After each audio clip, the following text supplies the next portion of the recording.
बाजार अगले हफ्ते में आप सभी का स्वागत है। मैं हूं स्वाति रायना। इस शो में हम आपको बताएंगे बाजार में आज का हाल, साथ ही सोमवार के लिए क्या रखनी है स्ट्रैटेजी। हमारे साथ शो में शामिल होंगे जी बिजनेस के मैनेजिंग एडिटर अनिल सिंह भी। इनसे जानेंगे सोमवार के बाजार पर क्या रहे आपकी खास तैयारी। और आज है हमारे साथ जो खास मेहमान, उनका भी परिचय करा देते हैं। ट्रेड स्विफ्ट ब्रोकिंग के डायरेक्टर संदीप जैन। संदीप जी, बहुत स्वागत है आपका शो में एक बार फिर से। और पूरी रिसर्च टीम है हमारे साथ, उनसे भी करेंगे बातचीत। लेकिन सबसे पहले बाजार ने आज कैसा कारोबार किया उस पर एक नजर डाल लेते हैं। आज हफ्ते का आखिरी दिन रिकॉर्ड ऊंचाई के साथ बाजार का आज अंत हुआ। निफ्टी 165 अंक चढ़कर 16,529 के नए लाइफ हाई पर बंद हुआ। सेंसेक्स ने भी 600 अंकों की छलांग लगाई और पहली बार 55,400 के पार निकला। निफ्टी बैंक 232 अंकों की तेजी के साथ 36,170 के पास बंद हुआ। एफआईआईज और डीआईआईज की तरफ से क्या डेटा आज सामने आया है, समझते हैं। एफआईआईज, विदेशी संस्थागत निवेशकों ने कैश मार्केट में आज 820 करोड़ रुपए की खरीदारी की है, तो डीआईआईज यानी घरेलू संस्थागत निवेशकों ने आज 1501 करोड़ रुपए की खरीदारी की है।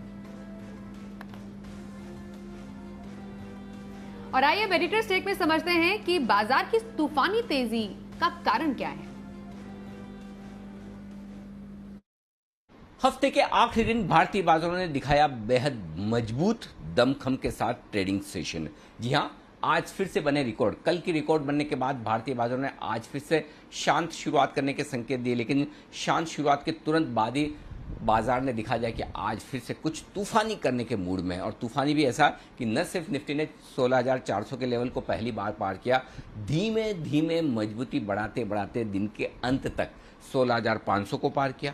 टिका भी और दमदार तरीके से 16,543 इतिहास में अब नए हाईज के तौर पर दर्ज हो चुका है और क्लोजिंग 16,500 के ऊपर की आज वाकई में चौंकाने वाली थी।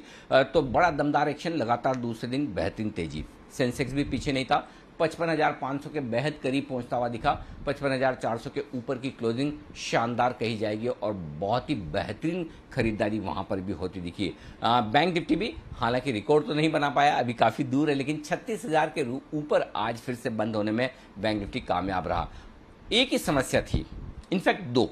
पहली समस्या तो यह कि मिड कैप और स्मॉल कैप शेयरों में आज फिर से दमदार मुनाफा वसूली आती दिखी। आधा से 1% का नुकसान मिड कैप स्मॉल कैप शेयरों में रहा, यानी कि ब्रॉडर मार्केट में खुशी और उत्साह का माहौल नहीं था, वहां प्रॉफिट बुकिंग होती दिखी। आज की तेजी ज्यादातर दिग्गजों तक सीमित थी। टीसीएस, टाटा ग्रुप के दूसरे शेयर और रिलायंस मेटल शेयर, ये वो स्पेस थी जहां से आज मजबूती बनती दिखी और बाजार हाइस पर बंद होते हुए नजर आए। लेकिन ब्रॉडर मार्केट में प्रॉफिट बुकिंग का माहौल आज भी नजर आया। आज जो इतनी तेजी बनी उसके पीछे एक वजह तो ये थी कि ग्लोबल मार्केट से संकेत बहुत बेहतरीन है। लगातार 3 दिनों से अमेरिका में रिकॉर्ड हाइस बन रहे हैं और हमारे बाजारों के बंद होने के वक्त 50-60 पॉइंट ऊपर डाउ फ्यूचर्स थे। इसका मतलब ये कि वीकेंड सेशन भी अमेरिका में ठीक रहना चाहिए, पहला। दूसरा, एफआईज और घरेलू फंड्स की तरफ से हल्की फुल्की खरीदारी के संकेत आते दिख रहे हैं। तीसरा, मार्केट थोड़ा ओवरसोल्ड और शॉर्ट पोजीशन काफ़ी थी, उसको देखते हुए तेजी बनाता हुआ नजर आया। ये तीनों कारण थे जिससे भारतीय बाजारों में बड़ा जोश आते दिखा और लगातार दूसरे दिन और हफ्ते के आखिरी दिन बाजार रिकॉर्ड ऊंचाइयों पर बंद हुए। तो भले ही हफ्ते के दौरान उतार चढ़ाव रहा हो, भले मिड कैप स्मॉल कैप शेयरों में अभी भी पूरी तरह से तेजी लौटनी बाकी हो, लेकिन दिग्गजों ने अपना काम किया है और रिकॉर्ड हाइस पर बाजार बंद होते दिखे हैं आज। चलिए, तो हमने समझ लिया कि बाजार में तूफानी तेजी के कारण क्या है। आइए अब जानते हैं कि कौन से सेक्टर में कैसा एक्शन आज देखने को मिला। सीधे रुक करेंगे हमारे सहयोगी कुशल गुप्ता का। कुशल, जरा बताएं आज बाजार में किन सेक्टर में सबसे ज्यादा एक्शन था। जी, तो कारोबारी हफ्ते के आखिरी दिन बाजारों में आज शानदार तेजी का रुझान बना रहा और पूरे दिन आप देखिए यहाँ पर तेजी बढ़ती हुई दिखी। इनफैक्ट यहाँ पर आप देखिए निफ्टी ने नए रिकॉर्ड्स लगाए, 16,500 के पार जो है यहाँ पर क्लोजिंग आती हुई दिखी। साथ ही सेंसेक्स भी 55,000 के ऊपर कंफर्टेबली क्लोज होता हुआ नजर आया। इनफैक्ट निफ्टी में चढ़ने वाले शेयरों में स्पेसिफिकली अगर आप देखेंगे तो बाजार के जो दिग्गज हैवी वेट्स हैं उनका पार्टिसिपेशन काफी बड़ा रहा, जिसमें टीसीएस 3-3.5% का दमदार उछाल यहाँ पर रहा।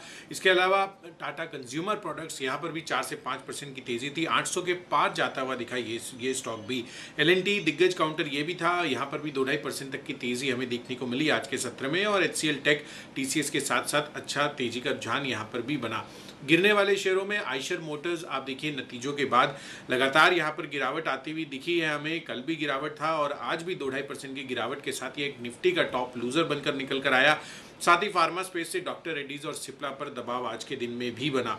इनफैक्ट आईटी स्पेस में जो दिग्गज काउंटर्स थे वहां पर तो तेजी थी ही, साथ ही विप्रो, इन्फोसिस, L&T टेक्नोलॉजी जैसे सर्विसेज में भी जैसे बढ़िया रुझान जो है आपको यहां पर आता हुआ नजर आया। और कैपिटल गुड स्पेस से L&T के साथ साथ सीमेंस, थर्मैक्स और ABB जैसे स्टॉक्स भी शामिल रहे। इनफैक्ट FMCG स्पेस आज अच्छा आउट परफॉर्मेंस दिखाता हुआ दिखा। कल के सत्र में हल्की सी तेजी थी कुछ एक काउंटर्स में, पर आज अगर आप देखें तो टेस्टी बाइट, ईटेबल्स यहाँ पर 7 से 8% की तेजी दिन के दौरान भी हमें देखने को मिली। साथ ही डाबर, इमामी जैसे स्टॉक्स भी अच्छे फोकस लिस्ट में बने आज निवेशकों की लिस्ट में।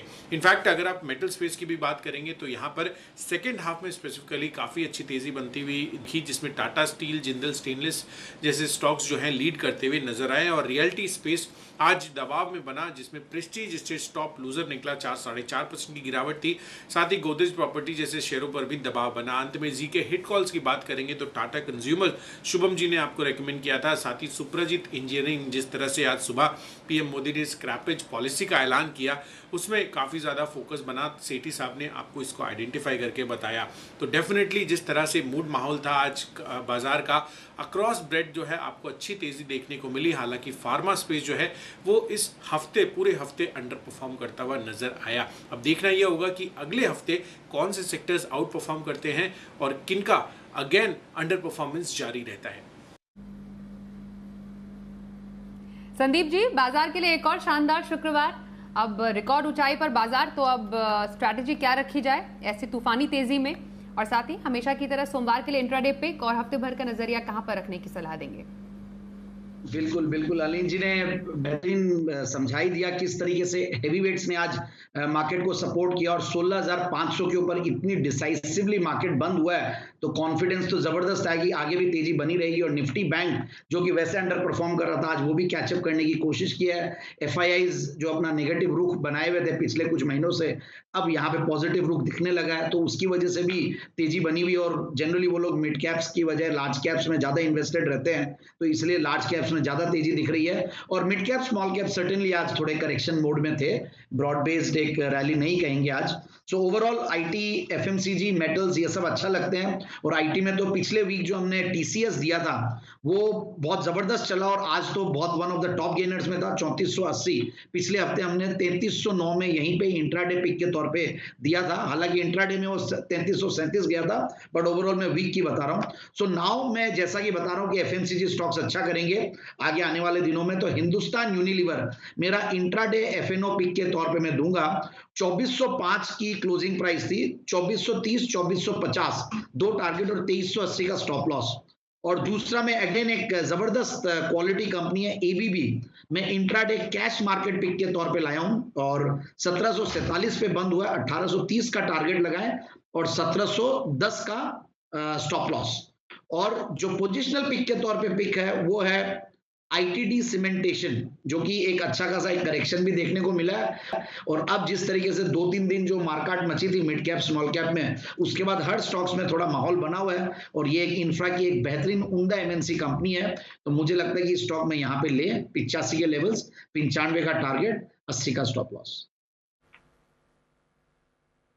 इंट्राडे FNO में HOL में खरीदारी की सलाह, इंट्राडे कैश में ABB का सुझाव दे रहे हैं संदीप जी, और ITD सीमेंटेशन इंडिया में पोजिशनल व्यू रखने की सलाह। संदीप जी से बातचीत जारी रहेगी। कुछ सेक्टर स्पेसिफिक, स्टॉक स्पेसिफिक खबरों का भी रुख कर लेते हैं। पेपर शेयरों में आज हमने देखी काफी शानदार तेजी थी। तेजी के ट्रिगर क्या रहे, फायदा कैसे पहुंच रहा है, समझते हैं। वरुण हमारे साथ है, बताइए वरुण। देखिए, पेपर स्टॉक्स में जो तेज़ी देखने मिल रही है उसकी 3 बड़े कारण हैं। एक तो लंबर, जो कि पेपर के लिए एक बहुत बड़ा रॉ मटेरियल होता है पेपर बनाने के लिए, उसकी कीमतों में लगातार गिरावट हो रही है। मई से अब तक लंबर की कीमतों में 70% के आसपास की गिरावट हो चुकी है और केवल अगस्त में ही 10-11% के आसपास की गिरावट आ चुकी है। दरअसल लंबर की कीमतें जो है वो 2018 के लेवल पे पहुंच चुकी है। इनफैक्ट 2018 के जो हाइस थे उससे भी लंबर की कीमतें जो है करीब 18 से 20% नीचे है, तो इसका फायदा पेपर स्टॉक्स को मिल रहा है। दूसरा, सिंगल यूज प्लास्टिक पे बैन की जो तारीख है उसका नोटिफिकेशन आ चुका है। 1 जुलाई 2022 से इन पे बैन लगाया जाएगा, तो कहीं ना कहीं इसका जो एक बहुत बड़ा फायदा है वो पेपर कंपनीज को मिल रहा है, क्योंकि पेपर एक बहुत बड़ा रिप्लेसमेंट होने वाला है प्लास्टिक के लिए। और देखिए, भारत में सिंगल यूज प्लास्टिक जो है उसका मार्केट करीब 80,000 करोड़ के आसपास का है, जबकि भारत में पेपर इंडस्ट्री का साइज जो है करीब 60 से 70,000 करोड़ के आसपास का है। यानी कि double the size of paper industry plastic industry मौजूद है, जो कि पेपर इंडस्ट्री जिस अपॉर्चुनिटी को ग्रैब कर सकता है। तो ये एक बहुत बड़ा फायदा जो है वो भारतीय पेपर कंपनियों को मिलेगा। इसके अलावा अब जैसे जैसे अनलॉक हो रहा है वैसे वैसे स्कूल, कॉलेजेस, ऑफिसेस खुलते जा रहे हैं, और पेपर की काफ़ी हद तक जो डिमांड है वो इन सेगमेंट से भी आती है। तो इसका भी एक बहुत बड़ा फायदा जो है वो आगे चल के पेपर कंपनीज को होगा, क्योंकि एक तरफ आपकी डिमांड बढ़ेगी, दूसरी तरफ आपकी रॉ मटेरियल की कॉस्ट जो है वो कम हो रही है, तो इसका फायदा जो है इन कंपनीज के मार्जिन पे भी होगा। तो ये सारे वो ट्रिगर्स है जिसके वजह से आप देख रहे हैं कि पेपर स्टॉक्स में जम के तेजी देखी जा रही है। संदीप जी, पेपर स्टॉक में आपकी कोई पसंद? बिल्कुल बिल्कुल, ये मेरा one of my favourite sectors है। और सबसे पहले जी बिजनेस के पैनलिस्ट और मैंने और अपनी पूरी टीम ने पेपर स्टॉक्स के ऊपर बहुत जबरदस्त तरीके से एक रुझान बताया कि अनलॉकिंग का एक बहुत बढ़िया थीम होगा। आज तो इमामी पेपर भी था शायद SIP स्टॉक के तौर पे, और मैंने भी सारे stocks, JK paper, west coast paper, star paper, Seshasayee paper, to name a few, ये स्टॉक्स रेकमेंड किए हैं। तो जो भी ये न्यूज है लंबर प्राइसेस वाली, quite favourable for paper companies. Single use plastic वाली ओवर द पीरियड अभी है यहाँ से 1 साल ऑलमोस्ट, बट फिर भी मुझे लगता है कि ये बहुत ज्यादा पॉजिटिव न्यूज है। सो आने वाले दिनों में पेपर स्टॉक्स अच्छा करेंगे, सबसे बढ़िया बात यही है। और सबसे इंपॉर्टेंट एक मैं बात कहूंगा कि कहीं ना कहीं आप जो भी व्यूअर्स हैं और जो भी इन्वेस्टर्स हैं उनको कहीं ना कहीं क्वालिटी स्टॉक्स के साथ रहें। पेपर में कुछ हल्के क्वालिटी के भी स्टॉक्स हैं, तो जो नाम हमने लिए वहीं पे ही ध्यान दें, तो उन टाइप के स्टॉक्स में रहेंगे तो पैसा बनेगा 1 साल में आने वाले। तो पेपर स्टॉक में पैसा बनाने का पूरा मौका यहां पर नजर आ रहा है चुनिंदा स्टॉक्स में। आगे बढ़ते हैं और खबर है टाटा मोटर्स के मेगा प्लान से जुड़ी हुई। इलेक्ट्रिक व्हीकल्स पर दरअसल फंड जुटाना चाहती है टाटा मोटर्स की EV यूनिट। पूरी खबर अच्छे से समझते हैं, देवांशी से बताइए। टाटा मोटर्स के स्टॉक में पिछले 2 ट्रेडिंग सेशन से काफी अच्छा बज़ बनता हुआ दिख रहा है। आज खबर आती हुई दिख रही है कि कंपनी अपने EV पोर्टफोलियो के लिए पूंजी जुटाना चाहती है और इसके लिए योजना बना रही है। मैं आपको बता दूं कि $7 बिलियन के वैल्यूएशंस पर कंपनी $1 बिलियन यानी कि $100 करोड़ जुटाने की योजना कर रही है। इसके चलते कंपनी काफी सारे PE फर्म्स के साथ भी बातचीत करती हुई दिख रही है। और साथ ही मैं आपको बता दूं कि आने वाले समय में कंपनी अपने जो EV पोर्टफोलियो है उसको अलग से एक स्टेप डाउन सब्सिडरी में ट्रांसफर करने की योजना कर रही है। कुछ महीनों पहले हमने देखा था कि कंपनी ने अपने जो पैसेंजर व्हीकल सेगमेंट है उसको अलग कर दिया था, और अब कंपनी अपने इलेक्ट्रिक व्हीकल पोर्टफोलियो को अलग करके पूरे जितने भी एसेट्स हैं वो अलग से स्टेप डाउन सब्सिडरी में ट्रांसफर करती हुई दिखेगी, और उस सब्सिडरी से कंपनी अपनी ये पूंजी जुटाने की योजना कर रही है। साथ ही भारत में अगर आप देखें तो टाटा मोटर्स फिलहाल एक सबसे बड़ी कंपनी है जो कि EV में प्रेजेंस रखती है। नेक्सॉन, टाइगर EV, ये दोनों गाड़ियां फिलहाल मौजूद हैं। आने वाले समय में बहुत सारे प्रोडक्ट लॉन्चेस कंपनी करने की योजना कर रही है, और इसके चलते कंपनी एक स्ट्रेटेजिक पार्टनर की भी खोज में है। लेकिन फिलहाल अपने EV पोर्टफोलियो के लिए कंपनी $100 करोड़ जुटाने की योजना बना रही है। मैं आपको बता दूं कि आने वाले समय में EV के लिए बहुत सारे ट्रिगर्स बनते हुए दिख रहे हैं, काफ़ी पॉजिटिव ट्रिगर्स बनते हुए दिख रहे हैं। सबसे पहले महाराष्ट्र सरकार ने ड्राफ्ट ई-व्हीकल पॉलिसी ऑलरेडी जारी कर दी है, इस पे कामकाज जारी है। गुजरात की बात करें तो 1 जुलाई से EV पॉलिसी वहां पे लागू हो चुकी है, तो वहां पे बिक्री जल्दी होती हुई दिखेगी। और इसके साथ ही 2030 तक अमिताभ कांत जी का ये कहना था कि ज़्यादा जो गाड़ियां हैं वो इलेक्ट्रिक बिकती हुई दिखेंगी। तो आने वाले समय में EV पोर्टफोलियो को काफ़ी अच्छा बूस्ट मिलता हुआ दिखेगा। इसके चलते भी टाटा मोटर्स फोकस में था, और कुछ दिन पहले टाटा मोटर्स का ये भी कहना था कि कंपनी अब सेमीकंडक्टर बनाने में उतरती हुई दिखेगी, और इसके चलते भी टाटा मोटर्स पर भरपूर एक्शन पिछले 2 ट्रेडिंग सेशन से बनता हुआ दिखा था। बिल्कुल, आगे बढ़ते हैं। आप देखते हैं नया हफ्ता और साथ ही कुछ नए इवेंट्स। मानसी का रुख करते हैं। मानसी, जरा बताएं अगले हफ्ते बाजार की नजर किन अहम ट्रिगर्स पर रहने वाली है? जी बिल्कुल, देखिए आने वाला हफ्ता काफी एक्शन पैक रहने वाला है। 16 अगस्त के दिन जुलाई WPI के आंकड़े आते हुए दिखेंगे। इस दिन 4 कंपनियों की यानी कि 4 IPOs की लिस्टिंग होने वाली है। Devyani International, Exxaro Tiles, Windlas Biotech और कृष्णा डायग्नोस्टिक, चारों के IPOs की लिस्टिंग होने की संभावना है। साथ ही अंजनी पोर्टलैंड नतीजों के साथ QIP के जरिए पूंजी जुटाने पर सोच विचार किया जाएगा। एयरलाइन की क्षमता जो है 65% से बढ़ाकर 72.5% होने जा रही है।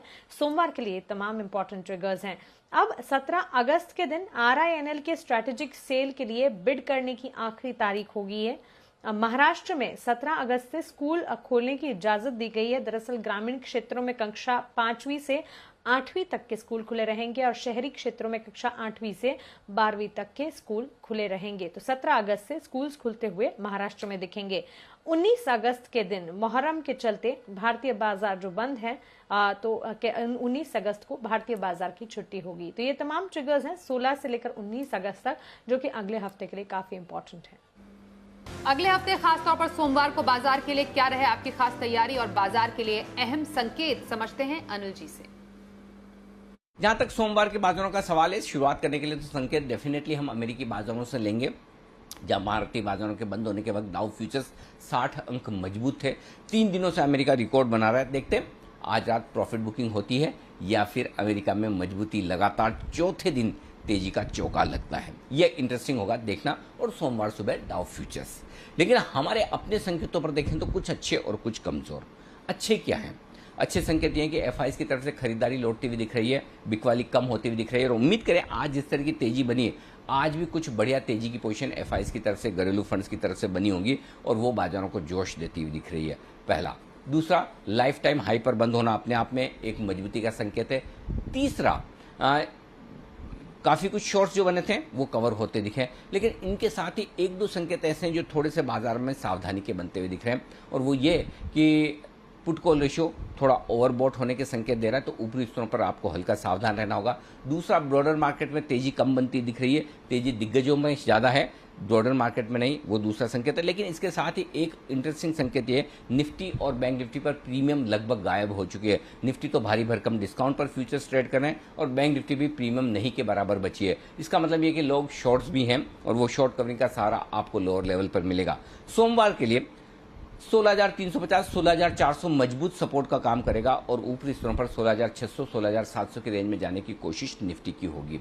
बैंक निफ्टी का जहां तक सवाल है, 35,800 के आसपास बैंक निफ्टी को मजबूत सपोर्ट है और एक बार 36,300 के पार निकलकर बैंक निफ्टी टिकता है तो 36,500 से 36,700 की रेंज में जाने की कोशिश बैंक निफ्टी की भी सोमवार के दिन हो सकती है या फिर अगले हफ्ते हो सकती है। तो अगले हफ्ते अगर मजबूत शुरुआत हो बहुत बढ़िया, अगर ग्लोबल मार्केट्स के चलते कमजोरी के साथ शुरुआत हो तो पहले सपोर्ट लेवल पर खरीदारी का मौका बाजार में जरूर बनेगा। और अब सोमवार के लिए ऑप्शन स्ट्रेटेजी जानते हैं। हमारे साथ है कोटक सिक्योरिटीज के श्रीकांत चौहान। श्रीकांत जी, स्वागत है आपका। सोमवार के लिए कहां पर ऑप्शन स्ट्रेटेजी बनाएं? देखिए, अगर ऑप्शन स्ट्रेटेजी में अगर काम करना है तो मुझे लग रहा है कि हमें उन्हीं सेक्टर पे ध्यान देना है कि जहां पे अभी पोटेंशियल बाकी है और जहां पे फॉलो बाइंग है। तो अगर इस सेक्टर वाइज देखें तो हमें लगता है कि जो फाइनेंशियल सेक्टर है, जैसे कि बैंक है, वहां पे हमें लगता है कि अच्छी तेजी बन सकती है। ICICI बैंक, स्टेट बैंक, इनमें तेजी दिख सकती है। और अगर आप देखें तो स्टेट बैंक जो है वो अपने प्रीवियस लो के काफी नजदीक है। तो यहाँ पे अगर मैं तेजी की अगर पोजीशन बनाना चाहता हूँ तो मुझे लगता है कि जो 425 के जो इसके कॉल है 13 रुपए के करीब अवेलेबल है, इसे बाय कर सकते हैं, इसे खरीद सकते हैं। टारगेट रखेंगे हम 25 रुपए का और स्टॉप लॉस रखेंगे हम यहाँ पे 9 रुपए का। साथ ही साथ हमें लगता है कि मेटल्स में टाटा स्टील, स्टील अथॉरिटी वैसे काफी अच्छी मोमेंट में है, लेकिन हिंडाल्को में हमने अच्छा खासा एक ट्रेंड लाइन का ब्रेकआउट देखा था। तो हिंडाल्को के जो 420 के जो कॉल ऑप्शंस है वहां पे हम तेजी करने की राय रखेंगे। जो 25 रुपए के करीब हमें मिल रहे हैं, यहाँ पे हमें स्टॉप लॉस रखना है 38, यहाँ पे हमें स्टॉप लॉस रखना है, माफ कीजिए, स्टॉप लॉस रखना है हमें 20 रुपए का और टारगेट रखेंगे हम 38 रुपए के। तो हिंडाल्को और स्टेट बैंक, इन दोनों के कॉल ऑप्शन हम खरीद के चल सकते हैं। बहुत शुक्रिया श्रीकांत जी, ऑप्शन स्ट्रैटेजी आपने बताई। और संदीप जी, आपसे जानना चाहेंगे अब लॉन्ग टर्म पिक कौन सी लेकर आए हैं आज? बिल्कुल, एक बेहतरीन क्वालिटी कंपनी है oriental carbon and chemicals limited. बहुत ही वैल्यूएशंस वाइज सस्ती कंपनी है और JP गोयनका ग्रुप है, तो बहुत बढ़िया मतलब बैकग्राउंड हो गया, प्रोमोटर बैकग्राउंड, और इनसॉल्युबल सल्फर की लार्जेस्ट मैन्युफैक्चरर है इंडिया की, और वर्ल्ड ओवर भी एक बहुत ही बेहतरीन इनको रिस्पांस मिलता है। जितने भी टायर मैन्युफैक्चरर्स है वर्ल्ड में, सबका एक तरीके से सेकंड सप्लायर के रूप में ये कंपनी जानी जाती है। तो मेरे हिसाब से इस स्टॉक को बिल्कुल लेना चाहिए लेवल्स पे। 11 के पी मल्टीपल पे, रिटर्न ऑन कैपिटल एम्प्लॉयड 16-17 के लगभग है, 1.25 से 1.5% लगभग डिविडेंड यील्ड है, और अभी करेक्शन आया स्टॉक में 1300 रुपए के लेवल से 1080 के लेवल्स पे दिख रहा है। और दूसरी बात है, बहुत ही छोटे डेट्स है, उसके सामने book value, price to book value बहुत बढ़िया लगता है। और सबसे बढ़िया बात है जो ओपीएम मार्जिन है, 31% के लगभग की OPM margin, net profit margin करीब 22% के लगभग, और टीटीएम बेसिस पे कंपनी ने हाईएस्ट एवर नेट प्रॉफिट्स दिया 91 करोड़ का। सो मैं ओवरऑल देख रहा था तो मुझे बहुत बढ़िया लगा ये सारे फंडामेंटल्स, और जिस सेगमेंट में है वहां पे बहुत जबरदस्त मार्जिन्स कमा रही है कंपनी, तो बिल्कुल इस स्टॉक को लेना चाहिए लेवल्स पे, और आराम से 1320 तक के टारगेट्स के लिए आने वाले 6 से 9 महीने के लिए। तो लंबी अवधि के लिए ओरिएंटल कार्बन एंड केमिकल्स में खरीदारी की सलाह संदीप जैन की। बहुत शुक्रिया संदीप जी, शो में आज आप हमारे साथ शामिल हुए। आज बस इतना ही।